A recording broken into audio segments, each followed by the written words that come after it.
From our 7 Tasmania studios, your nightly news with Kim Miller begins now. Good evening, thanks for joining us. First tonight, Hobart is among the top performing property markets in the country, according to the latest index. Real estate experts believe prices have peaked and high interest rates could lock more young people out of the market. Robbie Tynan's family wouldn't have the keys to their dream home without the support of the state government. You know, with all the price rises and things that have happened, there's no way we would have been able to. Launching today, the My Home scheme allows first-time buyers to enter the market with a 2% deposit, the government owning a share of equity to be paid back over 30 years. The state government stepping in to provide up to $200,000 or a maximum of 40% for a new home, or up to $150,000 or 30% for an existing home. It's schemes like this the Housing Minister promises will get more Tasmanians into property ownership as demand continues to surge. The latest PropTrack index showing house prices have peaked in Hobart, up 17% in the past year. Housing here in reality is still relatively cheap or affordable compared to other states such as Melbourne and Sydney and Brisbane. So people are cashing in there and they're moving here and putting some money in the bank. With interest rates expected to surge later this year, experts are warning it could price more young people out of the market. Now they have to save a little bit more, and it's probably a little bit longer before they actually end up with their dream home. Labor says it's another burden on families struggling to make ends meet. As all of these additional costs are going up when the cost of food is also increasing, we need to be supporting families better so that they're not getting themselves further into debt. The Housing Minister promising a new statutory authority will allow the government to increase supply, which is going to be tasked to buy and to build and indeed to borrow as necessary. A bill will be brought before Parliament later this year. Ainsley Kosh, 7 Tasmania News. As we go to air, the East Tamar Highway at Mowbray remains closed as police investigate a fatal crash between a truck and a car earlier this afternoon. Officers say an 80-year-old Launceston man has died. Our reporter Talia Jordan has more details. Emergency services were called to the intersection of the East Tamar Highway and University Way just before 3 p.m.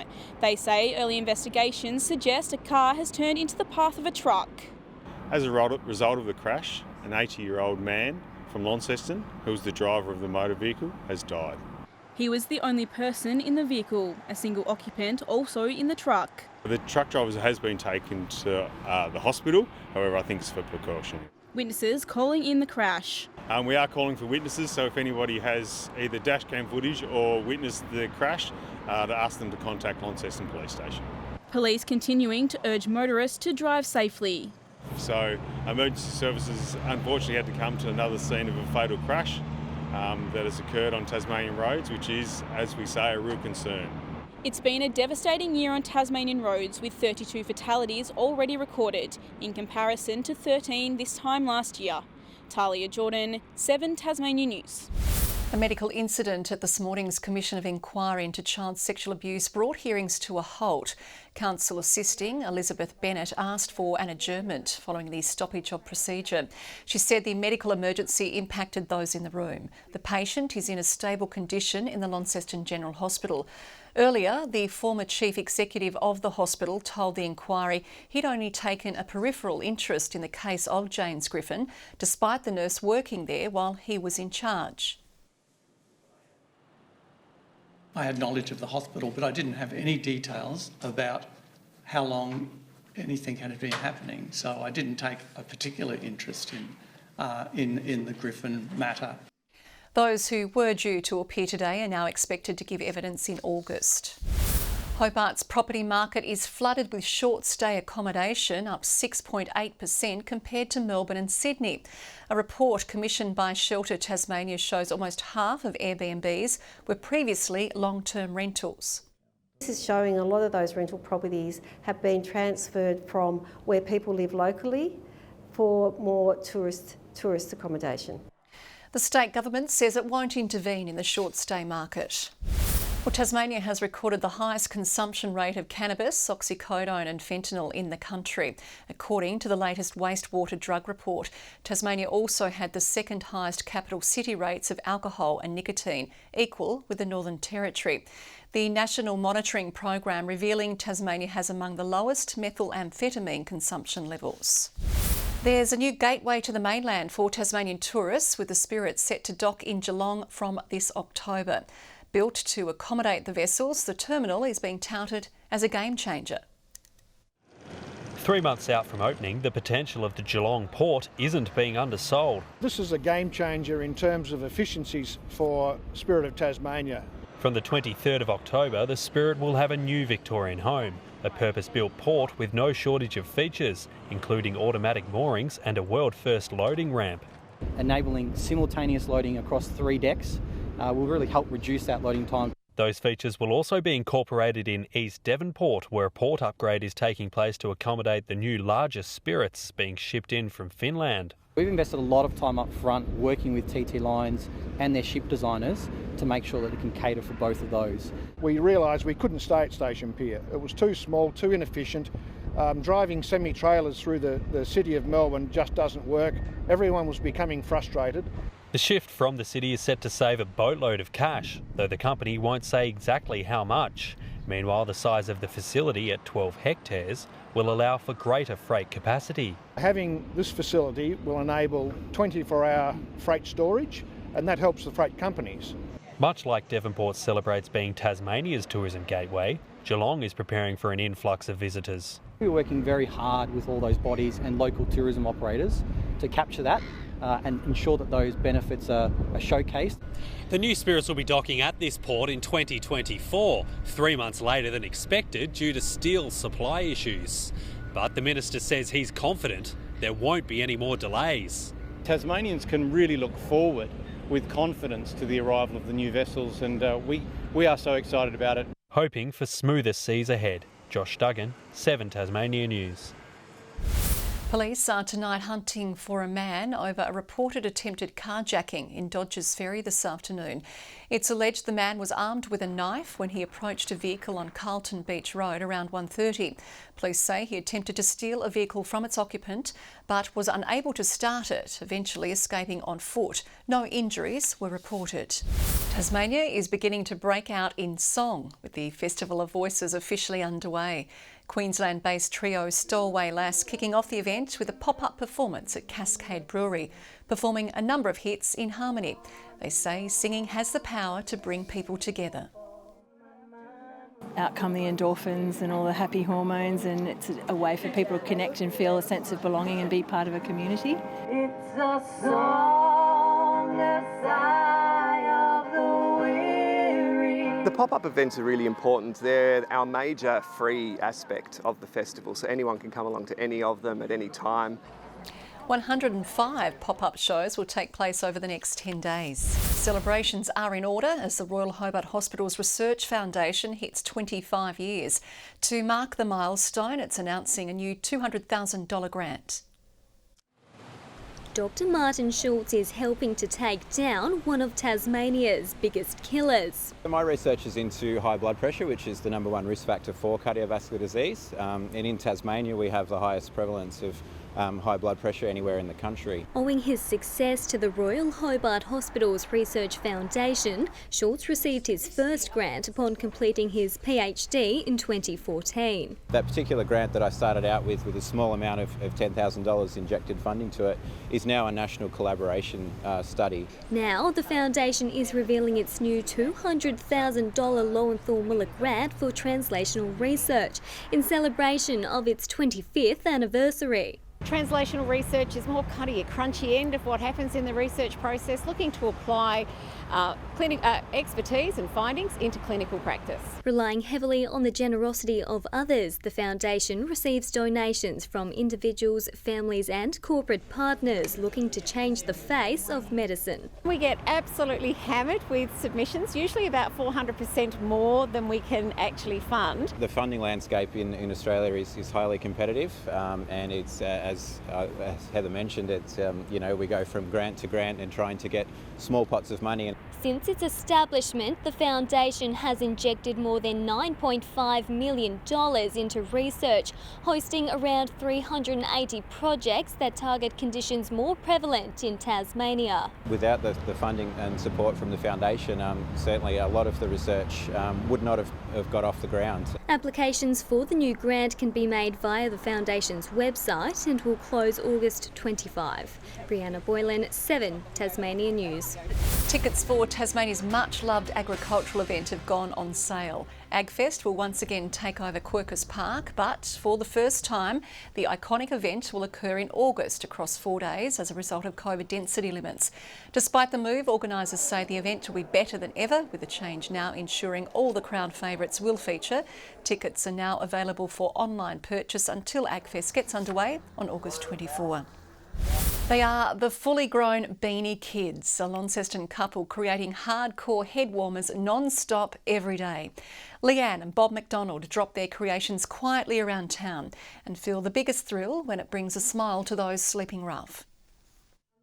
Keeping the homeless warm this winter, Leanne McDonald, also known as the Beanie Lady, and her husband Bob knit for 11 hours a day, warming the heads and hearts of vulnerable Tasmanians. I knit the beanies and put them in plastic bags and put a note on them, free beanie, stay safe, enjoy. Hanging the knits in trees around Launceston City Park, the winter woolies are well received. Anybody can have them. The trouble is, no sooner I hang them in the trees, within 5 minutes they're gone. I never see any hanging the next day or anything left. They just go like nothing. A 75-year-old woman, and she grabbed a beanie and it was straight out of the bag and straight on her head, and she had this beautiful big smile on her face as she walked away.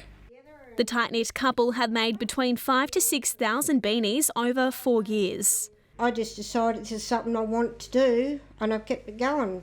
They've gone all over Tasmania. And the world, the colourful beanies travelling as far as Nepal. It makes me feel happy, especially if I see someone that's wearing me beanies through town. I'm like a kid at Christmas time. I get that excited. The expression on the face of the people we give them to, you can see the gratitude in their eyes. It makes you feel real good. Nothing can stop the determined couple from helping the homeless. Leanne suffers from arthritis, while Bob has his own challenges. I've got stumpy and 5 fingers. At times it can be uncomfortable on the edge of my stump because I hold the loom like that against my stump, chest. But sufferance is part of enjoying things and doing good. The Heartwarming Initiative, threading together a stronger community. McKenna Bailey, 7 Tasmanian News. The Launceston Planetarium is launching a new film at QV Mag in time for the school holidays. The New Zealand film follows character Moko as she follows the star paths of her ancestors, sailing across the Pacific towards her homeland. This is our new movie, The Navigators, which compares and contrasts traditional Polynesian methods and European methods of navigation, and it shows really well how we're all under the one sky. Each session runs for 30 minutes, while audiences will be able to gaze at a live night sky after each show. The Navigators will open to the public tomorrow. In the NPL, South Hobart admits its title chances will be over if it loses to top-of-the-table Devonport this weekend. Despite having a game in hand, South's loss to Kingborough last weekend puts them 10 points behind the Strikers. Both believe stopping the other from playing their way will be crucial. If we can disrupt their direct play and make it not as clean as they would like, and it has to be more aerial, it's, we can combat that. We know Devonport are really well organised, and what their strength, they manage to get the best out of each other week in, week out. It's the two sides' first meeting since last month's Lacko Seljack Cup final. King Island's Stuart McSwain has returned to form in Stockholm this morning, securing a seasonal best in the 3,000 metres at the Diamond League meet. Looking confident, McSwain led the field at the 2,000 metre mark, but the pace quickened in the final lap. He eventually crossed the line in 4th, clocking a time of 7 minutes and 31 seconds. He spent the past month training at altitude in St Moritz to overcome difficulties recovering from COVID. The Aussie Sapphires made a last-minute comeback to claim victory in the final of the Under-16 Women's Asian Championship in Jordan. Trailing Japan by 1 point with 13 seconds left on the clock, the Aussies were fouled and managed to convert both free throws.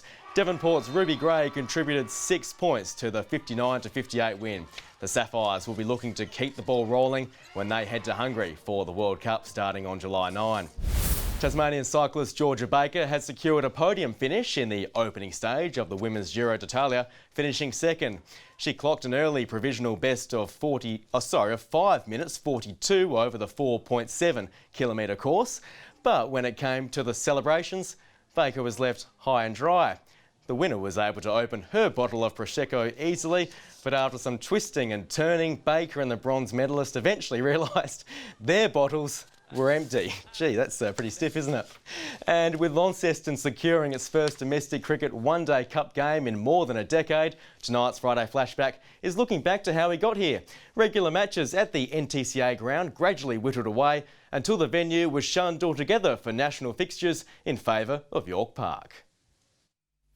As the home of Northern football, York Park's grandstand sat largely deserted over the summer months. That's because all the attention was on the other side of town. Brian Davison, undeterred by the early loss of wickets, opened his shoulders for this magnificent six. Davison has hooked this one through the mid-wicket boundary, and it's over the fence for 6. The 80s saw the NTCA ground become a regular host of domestic one-day cup fixtures, pulling huge crowds wanting to witness state teams stocked by the game's best. Bevan has taken the catch of the day. By the noughties, the NTCA ground was hosting a game a season and even managed to draw more than 2,500 fans when Dan Marsh's Tigers battled Queensland in 2005. Few were too pleased though when Andrew Simons was dropped in the first over and went on to hit the winning runs.